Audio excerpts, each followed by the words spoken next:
I am bringing you the Arch Advocate podcast. You may call me Roger, but my real name is Punani. Enjoy the show.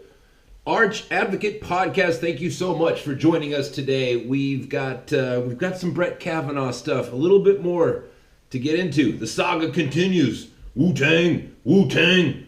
Man, before I get into that, we're going to talk a little Kavanaugh. Going to talk some Bible stuff at the end. But first, Operation DragonFly. You guys heard about this? This is kind of nutty.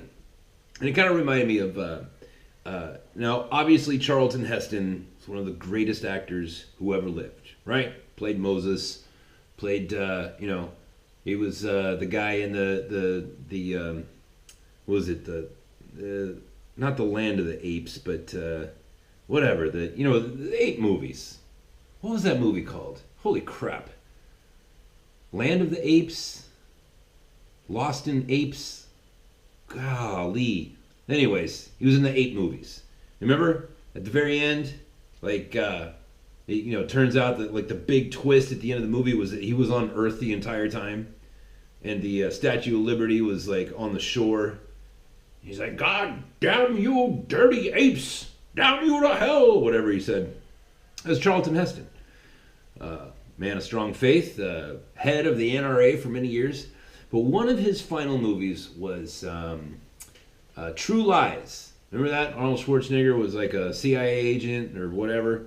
And Jamie Lee Curtis was his wife. And Jamie Lee Curtis, who, now listen, Jamie Lee Curtis is a lefty. But we have to give her a pass, all right? Because of the booby scene in Trading Places. Right? You have to keep in mind, when you go watch Trading Places with Eddie Murphy and Dan Aykroyd, you have to keep in mind that movie was prior to fake boobies. There was no such thing as fake boobies back then. And when you go see Trading Places, you go to the scene where there's Jamie Lee Curtis with her magnificent boobies, and they are perfect. You go watch that movie, you hit pause right when it's Jamie Lee Curtis booby scene. That is it's perfection. It's a perfect rack. All right? There was no surgery that could, you had to be born with that. And she shared that out of the generosity and good nature of her own heart. She showed us all her boobies. Right? And what do we know about boobies, man? People say, look, it's like this. When it comes to boobies, if you see one pair, then you want to see the rest of them, right? Jamie Lee Curtis has a tremendous rack, so she can be as lefty and loony as she wants to be, because she shared that with us. Anyways, Charlton Heston, wow, kind of went down the rabbit hole there. Charlton Heston has this awesome line in that movie, True Lies, where the guys are explaining because he's like the head of the whatever CIA or Men in Black or whatever he's the head of, and they're explaining to him these bad guys, they call themselves, or this one bad guy calls himself the Scorpion, and he says, well, why does he call himself the Scorpion? And the guy just answers back, he goes, I don't know, because it sounds scary. Right? It's just like a perfect line. Anyways, Charlton Heston. Kind of sounds scary, right? Operation Dragonfly. Maybe they called it that because it is scary. And what is Operation Dragonfly? Evidently, it is something that Google has been working on. Now, this isn't conspiracy theory. There was a guy that quit his job at Google, and listen, if you get hired at Google to sweep the floor, you're making $100,000 a year. All right, if you're working at Google. I think they have close to 80,000 employees. If you work for Google, you're doing just fine, right? You're not Raj from IT that's picking up the phone in India. My name is Bonani. How may I help you? Right? This guy quit his job in protest of Google because he said, look, there's this thing called Operation Dragonfly, and what they're doing is they are, because the Chinese government does not have the technological sophistication, they have come to us and they've said, look, we need a way to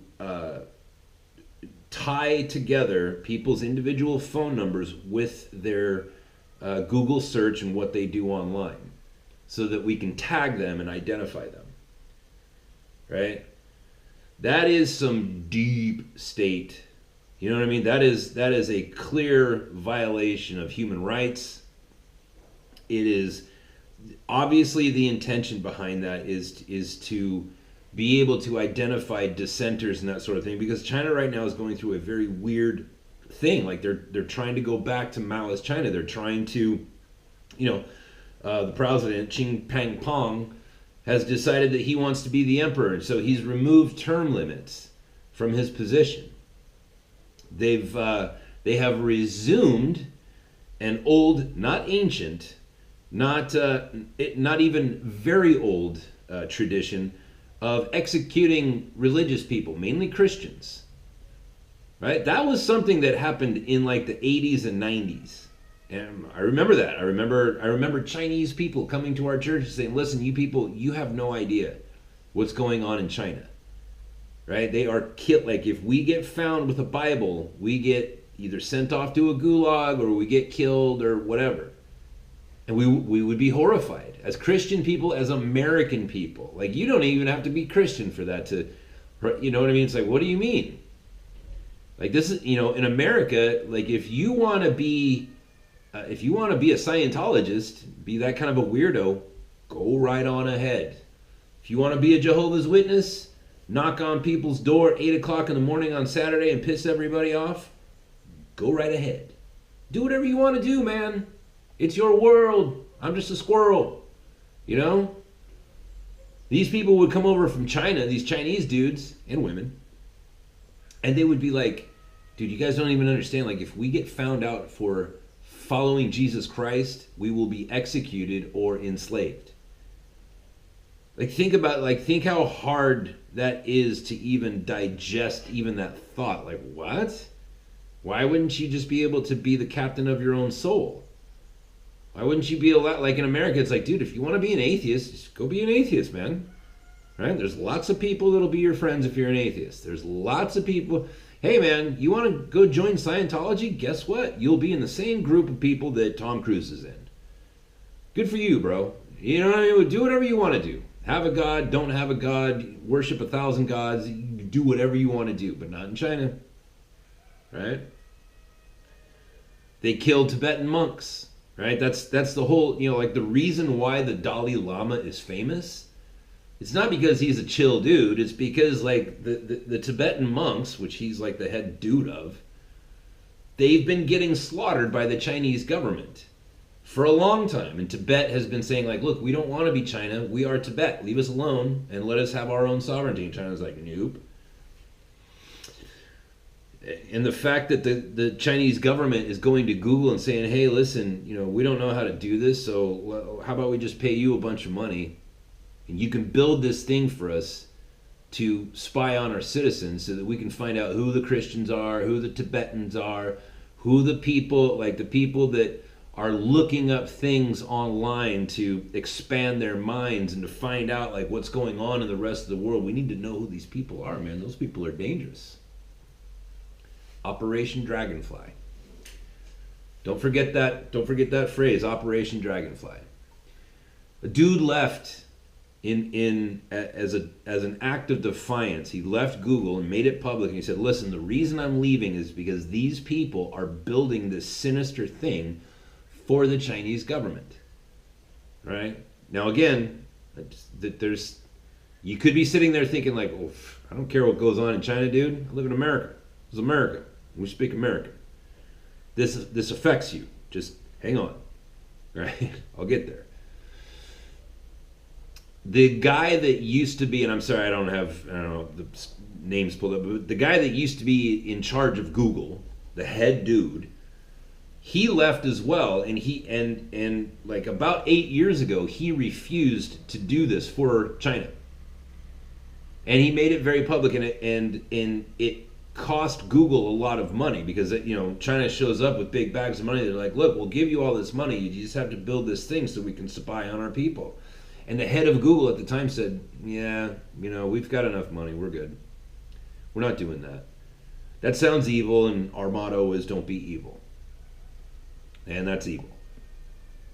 And now he's no longer the head of Google, and guess what? Google's thinking, oh boy, there's a lot of money on the table, and our motto is no longer don't be evil. So yeah. Now what does this have to do with you? Right? Now again, life is like it's chess. It's important that you know the pieces and what they do, but it's more important that you know your opponent. What is your opponent going to do? I've said this before. I used to be a commodity trader. For you people that are new, I used to be a commodity trader. I traded futures and options on the open market on behalf of clients. So I was licensed and I worked for other people, right? It didn't matter, things that affect the commodity markets are like wars and storms and hurricanes and fires and things like that, right? We have a big hurricane hitting the east coast of America right now, but if that hurricane was lower, if it was down there hitting Colombia right now, well, that would have an effect on the price of coffee, the price of cocoa. You know what I mean? If there's, if all of a sudden a civil war breaks out in Saudi Arabia, well, that's going to affect the cost of oil. Those are simple concepts, but what isn't simple is like, look, it doesn't matter what happens. It doesn't matter what the news is. Maybe the news is civil war in Saudi Arabia. Maybe the news is there was going to be a civil war in Saudi Arabia, and now there's not. There's not going to be one. Either way, it doesn't really matter what happens. Like when we put money down, when we advise our clients, like, hey, look, you should put your money in gold, you should put your money in crude oil, you should put your money in soybeans or cocoa or whatever. It's not, we're not predicting the future so much of the commodity itself. We are predicting the response of the people who are also participating in the market. We're not betting on the commodity. We're betting on people. We're looking for volatility. And volatility is created by panic in one direction or the other, right? So you're betting on people. And when you do that professionally for a long time, you start learning a lot about the human condition. Because that's what you see you're playing chess against the rest of the world every single day. And it doesn't matter if I understand. Yeah, I mean, it does matter. It matters to the smallest degree that it can matter.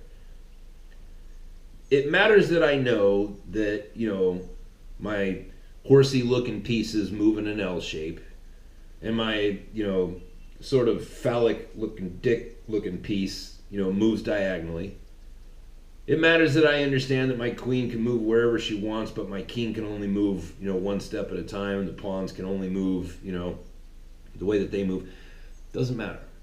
Like it does matter, but it matters the least. What truly matters is if I can predict based on what I know, what my opponent is going to do based on my moves, right? That's what I'm saying. That's the essence of predicting the future, being able to peer into the future and see it clearly and make your moves based on what you believe is going to happen in the future. That's like when we talk about Operation Firefly or Dragonfly, Operation Dragonfly. It's not like if you're sitting there thinking like, well, it doesn't, like, I don't really care, right? I don't care what China does. China's a crap hole of a country. If those people allow their government to become communist and then they all starve to death, well then, you know what? Ultimately, it's manifest destiny. You asked for it. If you didn't stand up for yourself, then you get what you get, brother. You could be thinking that, but you would be wrong. Because Google is the most, when it comes to information, Google is the most powerful company on the planet. It's the most powerful organization that's ever existed. And what they do for the Chinese government, like what you have to think is like, okay, how long until after they're done completing that operation, when they're done completing that, software program or whatever it is that's involved in that, how long until they start pitching that to members of Congress, members of the Senate, whoever's sitting in the White House at the time? How long? You got to think about that. Whatever it is that Google creates for China, right? I've said this before, and this is really where the rubber meets the road. Every invention of mankind goes through two initial phases.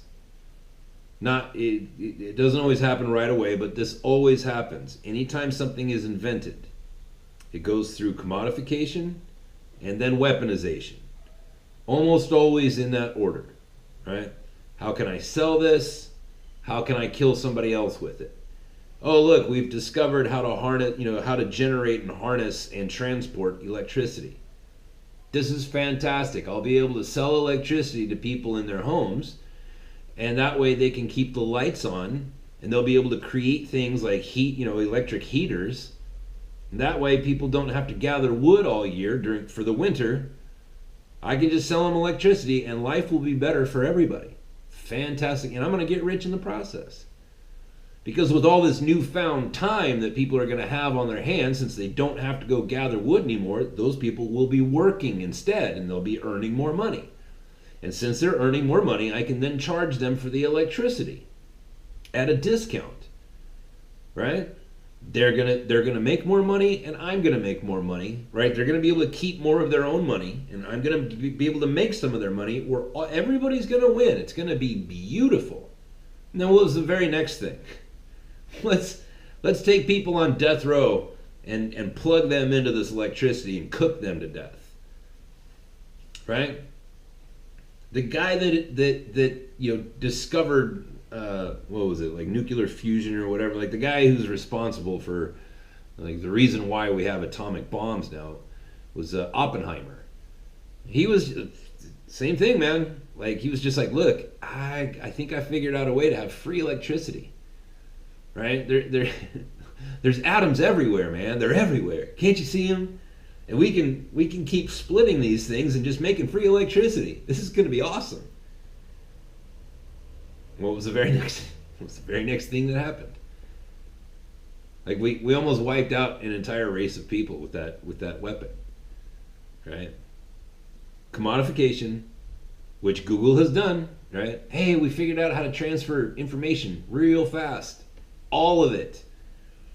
There's almost nothing that you cannot look up on the internet now because of Google. Right? And we will commodify that by selling ad space and all that stuff. Commodification. How do you weaponize information? How do you turn it against your fellow man? How do you commit fratricide? Right? Fratricide means the killing of your brother. How can I take this commodity, now that I've commodified it, how do I take this and kill people with it?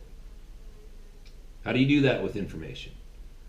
Well, I suppose if you're running a government, and you want to be able to silently and quickly stomp out people who say bad things about it, or looking into things that if they find out what's really going on, they're going to, convert and not be your friend anymore. They're going to be your enemy. So I need to know what people are looking up. I need to know what people are saying. I need to know what people are ordering. Right? This isn't a conspiracy theory. This is happening, and it's been happening for a long time. And how long? Until, the Department of Defense, right? The National Security Agency, right? The Central Intelligence Agency, Homeland Security. How long until those people look at that weapon and say, I would like to have that weapon in my arsenal too? How long? Is there anything that you are aware of in human nature, in human history, in the human condition that would lead you to believe that what I just said is not going to happen? that morality and good judgment will save the day?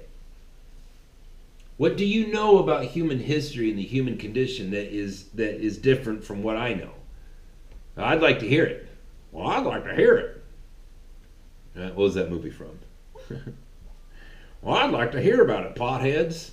What was that from? Was it The Thin Red Line? I don't remember. But, no. Not Platoon, but, oh, shoot. Apocalypse Now? Was it? Well, I'd like to hear about it, potheads. But, anyways, Operation Firefly. That's what it's called. No, I'm sorry. Damn it. How many times have I done it? Todd Milligan, how many times have I done that? Operation DragonFly. Right? And there was a guy talking about it just yesterday on Tucker Carlson. But you need to keep your eye on this, because this will be something that is going to affect your life. Affect your life if you're not in communication with your congresspeople, right? If you don't learn how to take a stand for what you believe in, because this is a bad moon and it is rising. Anyways, Brett Kavanaugh. Again, it's when I talk about these things, there's kind of a dual nature when I talk about Alexandria Cortez, the socialist from the Bronx. It's not so much her that offends me, right? She's a girl who, that from the time of her graduating extended high school, right? From the time she went to high school, and then she went on to get her bachelor's degree, which is just 4 more years of high school. And then from that point until now, she's been a bartender. This is a child, right?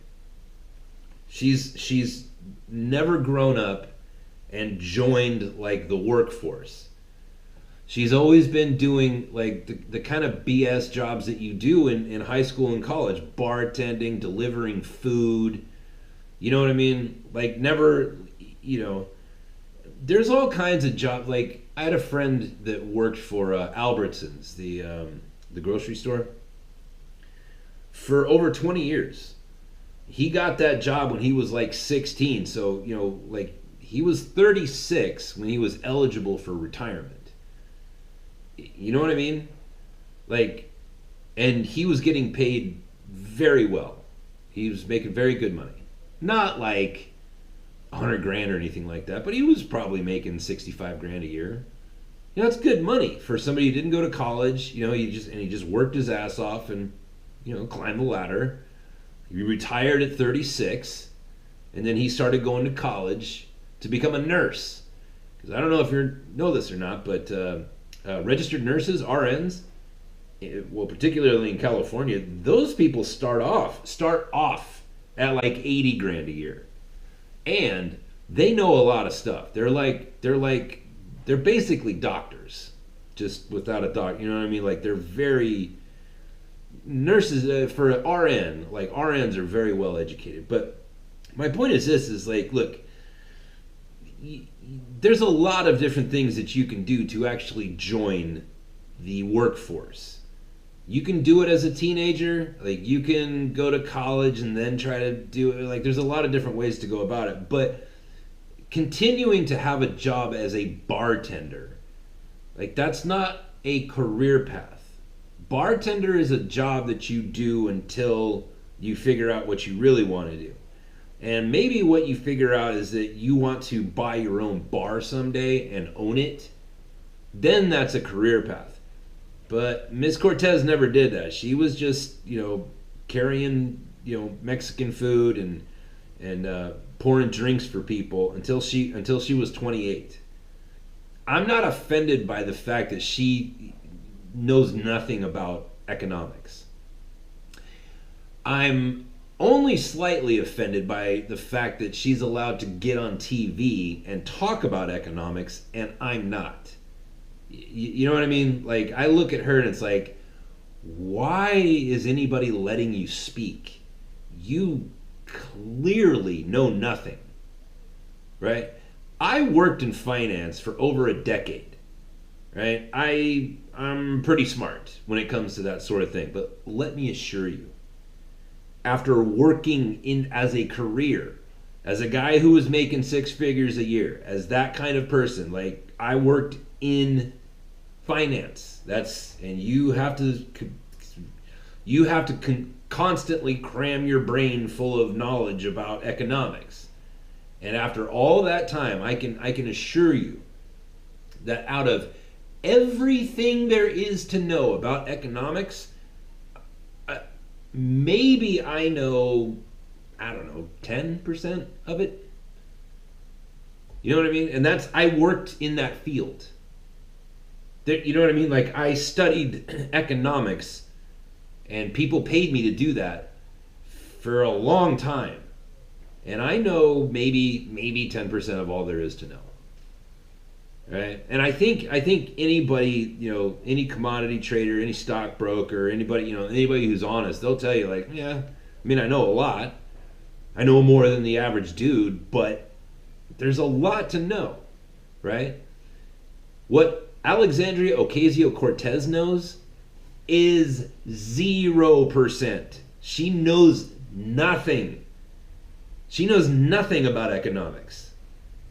And yet, people still put her on TV and ask her questions about economics. It's like that is offensive to me. But the thing that's like truly offensive to me is that the people, you know what I mean? It's the response. It's the people's reaction to it that frightens me. Because it's like, okay, you're listening to this lady and you're not putting together that she knows nothing. Like, not a little, I'm not saying she knows a little bit and it's not enough. I'm saying she knows nothing about economics. And the people seem to, not everybody, but there's a lot of people out there that are like, yeah, we need to get her in there, man. She's saying some compelling stuff. It's like, what? What are you talking about? Has the world become that stupid? You know what I mean? Like, it's scary. And so looking at this Kavanaugh thing, here comes this lady. She comes up with this accusation. Oh, this Brett Kavanaugh guy, he tried to rape me, and I thought I was going to die from the rape. 1983, right? Which is, again, look, there's a lot of rapes, right? There's a lot of bad things that happen in the world. It's horrible, and I understand that, some women, evidently most of them, they're afraid to come forward, right? Because of the shame and all the things that go into that. But at the same time, it's like, lady, that was 1983. And furthermore, everything about your story and everything about who you are as a person is saying that you're a damn liar. You're accusing this man of rape, and yet you cannot tell anybody when it happened. You cannot remember where it happened. You cannot name a single other witness, right, except for the people that you have named as witnesses. They all say that you're lying, right? So there's that. There's that whole thing. It's like liar, liar, pants on fire. There's that aspect of it. But then there's the people's reaction to it. That the people are saying, well, we need to have an FBI investigation of this. It's like, okay, well, now hold on a second. Do you know what FBI stands for? Because the first part of it, the F, right, that means federal. Federal Bureau of Investigation. And the FBI has come out and said, okay, number one, this is not a federal matter, so no, we are not going to investigate this. We're not going to investigate it because we are the Federal Bureau, and what you're talking about is a state crime. The state needs to handle this. Furthermore, you have absolutely zero evidence. You don't have any witnesses. You don't have any corroborating evidence. You didn't tell your parents. You didn't tell your doctor. You didn't tell your priest. You didn't tell anybody. So there's nothing to investigate. You're not saying that you said back then that this happened. if you would have said, I told my mother that this happened, then we would be able to go to your mother and investigate if we were the state, investigative authorities, which we're not. We're federal, and this would be a state matter. So it's the people's response to it, where it's like, well, okay, don't you understand that like we have a system in place, and we don't call in the FBI when it comes to state matters, because the FBI is there to investigate things that affect the federal, that affect the Federation. And furthermore, she comes out, so she hold on one second. She comes out and she demands a hearing, right, in the Senate or whatever it is. And Kavanaugh says, "Oh yes, please, yes, let's have ourselves a little sit down with everybody in Congress and everybody in the Senate or whatever. Let's have that meeting." And she says, I'm not going to show up until there's an FBI investigation. Well, the FBI already told you they're not going to investigate it, so it looks like you're just trying to jam up the system, right? And these people on the left that are the champions of her cause, it's like, are you the same people who think that money comes, money comes from the government? Right? Like, the way economics works is people need money, and so the government just prints some up. Because there's people out there like that. That's to say, I've told you guys that story before. I was talking to this black girl one time, and she was like, I want reparations. This was somebody that I worked with. She kind of worked for me, but we were all talking in the office one day, and she's like, well, I think, this was back, this would have been during the Bush administration, but it was when that conversation of reparations had come back up, and I said, well, you're talking about billions of dollars, who's going to pay that? Like, do you expect me to pay it? I don't have billions of dollars. I got a couple of grand. What are you saying, who do you want to pay for it? She says, well, I think the government should pay for it. I said, well, what do you mean? She says, well, they just print out money when they need it. Why don't they just, they just need to print up this money and give it to black people. And everybody in the room, as soon as she said that, everybody in the room went, oh. Because everybody in that room, and by the way, I was the only person in that room that, really understood, economics to that, degree. But everybody in that room understood, that's not the way it works. That's not how economy works. You don't just, if you need money, you don't just go print it up.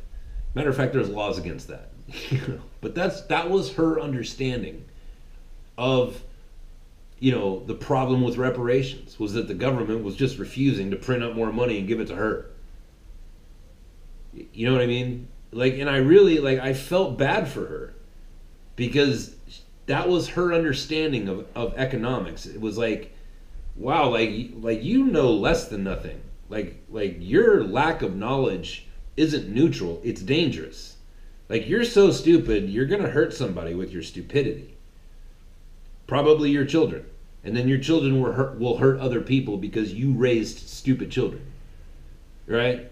You raised children who think that, the government is some evil force and white people are just holding back from printing up more money to give it to you. You know what I mean? It's that same level of stupidity that I'm seeing from the left on this Kavanaugh issue. They're like, well, why doesn't the FBI just go in and investigate? Okay, well, number one, because they're federal. They are the Federal Bureau of Investigation. And if you would look at what this lady said, you would clearly see that there is nothing to investigate. She hasn't said anything. All she has said is that Brett Kavanaugh raped her, right, or attempted to rape her in 1983. She has not said when it happened. She has not said where it happened. She has not produced the names of anybody who witnessed it. She has not produced any evidence that she went and told somebody else that she had been assaulted. She's not produced anything. There's nothing to investigate by her own admission. And also, it's a federal matter. You know what I mean? or rather, it's not a federal matter. If you want somebody to investigate it, you have to go to your local authority. Right? Like, I guess it happened in Maryland, one of the outskirts of Washington, D.C. They're probably like Upper Marlboro, someplace like that. But it's like, dude, if you want this investigated, you need to go to them, because that's where the alleged crime took place. And they're probably going to tell you the same thing as like, look, lady, you're asking us to investigate anything, but all you're telling us is that something bad happened in 1983. Bring us an actual accusation, some kind of witness, a Bill Clinton stain on a dress, something. You have to bring us something that we can investigate. Anyways, you see what I'm saying? Like, it's important that you know what pieces are on the table. It's more important that you know your opponent, and that you can predict what your opponent's going to do, because we are living in crazy times right now where people, they don't know what words mean. They don't know anything about economics.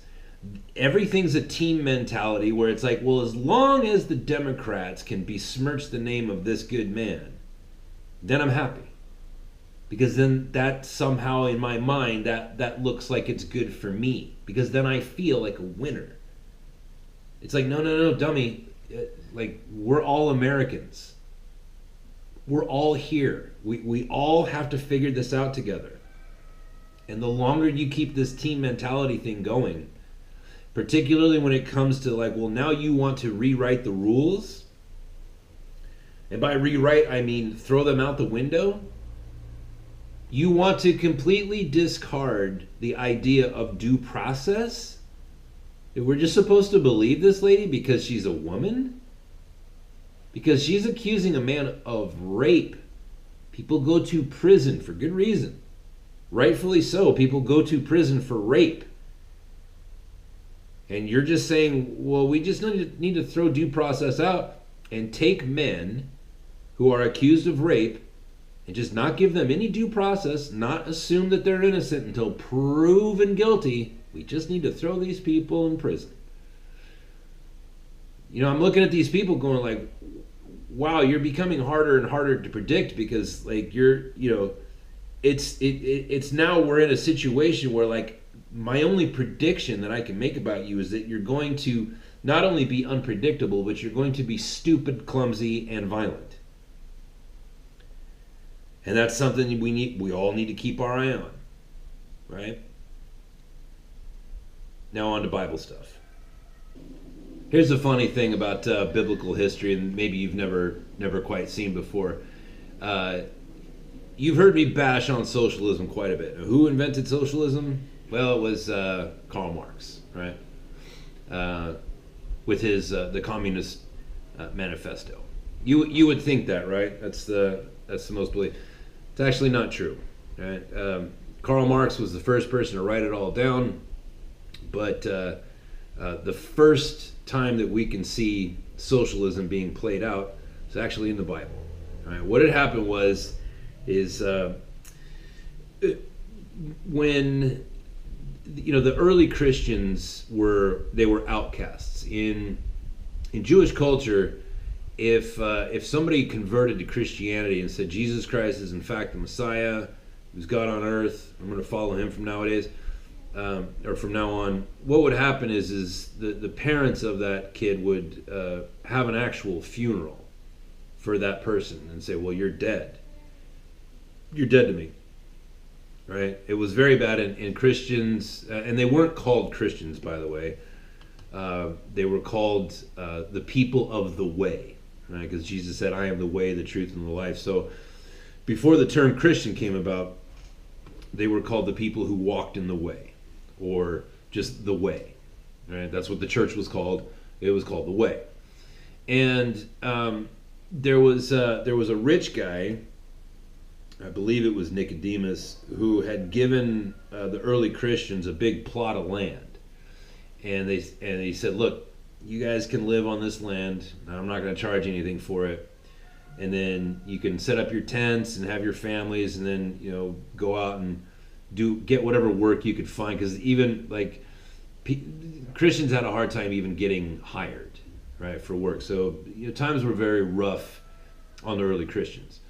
So these people, these Christians, they all moved to this land, and they sold all of their things, like all of their jewelry or artwork or just anything of value. They would sell it all, and they just kind of pooled it together and they shared it, right? And then people would go, the men, every morning the men would go out, and some men, like Peter and his family, they all had jobs because, Peter's fishing company, it was actually owned by his dad, and whatever, like the men would go out and work, and the women would stay back and take care of the children and that sort of thing. And it was very hard because, all of the sudden there was a lot more scarcity in resources for these people. But what started happening was people started showing up saying, well, I want to be a Christian too, because it looks real easy. Like they've got their own little encampment, so they all, these people started showing up and moving into this encampment and then saying like, well, I don't want to work. Like I just want to sit around and think about stuff, right? And it ultimately it almost killed Christianity from the very beginning. So what they had to do is they had to lay down some rules. And one of those things we can see in 2 Thessalonians Chapter 3, it says, when we were and by the way, Thessalonians is about, it's a letter written to the church in Thessaloniki, a town which I've actually been to, and it's not very far from where I'm at right now. It was a letter to the Thessalonians, and what he was saying was, he writes, he says, for even when we were with you, we gave you this rule, that one who is unwilling to work shall not eat. Right? Now this has been a very abused passage of Scripture, because a lot of people have used this Scripture to belittle other people and say, well, if you're not working, then you shouldn't eat. That's not what that means. In its context, what he's talking about is like, look, in Christianity is a magnet for socialists, right? Christianity is, we all have to love one another as we love ourselves. It's the great commandment, right? Love the Lord thy God, love your neighbor as yourself, right? Like this is our thing. And unfortunately, that's going to attract moochers. And that's what socialists are. They're moochers. They're not people who want to better the world. They are people who demand that you better the world by way of government regulation, that the government would force you to better the world. Right? Christianity, unfortunately, it attracts those people. Because they show up and they see people loving one another and taking care of one another, and they say, well, I'm here now, I need everybody to take care of me, right? And because of Paul's experience with seeing how Christianity was almost destroyed by those people, because in Jerusalem there was that camp, or Judea, there was that camp where all the Christian Jews lived, and all these people started showing up saying, okay, cool, I'm here, I'm ready for the free stuff, and I'm just going to sit around and philosophize and pontificate, but I'm not actually going to go do any work. And so the rule that they came up with was like, look, you can come here and be a Christian, you can even be a socialist if you want, but you are not going to show up here and sit on your ass. You're going to go to work every day, and you are going to contribute. Everybody here sold all of their possessions and gave it to the tribe. And if you show up and you're not consistently working for the good of the tribe, then you can't be here. I mean, you can be here, but you just can't have any food. You want food, you need to go work and bring us what you earned and put it in the pot like the rest of us, right? For even when we were with you, we gave you this rule. So keep in mind, like, Thessaloniki is in Greece, far away from Israel. And this problem had reared its ugly head in Thessaloniki. And the church, the Thessalonians were like, hey man, we're kind of having a problem here with this newfangled Christianity thing. Like, there's people showing up and they like see that we share everything, and they want to come here and share everything with us, but they don't want to share anything of their own. They just want to sit around and try to be the next Plato or the next Aristotle or Socrates or whatever. They just want to sit around and talk about stuff, but they don't want to actually work. And Paul says, okay, well, cool. We've encountered this before. Like, we have a rule for this. Because this problem that you are being faced with right now, we've already gone through this, and this is the rule that we came up with.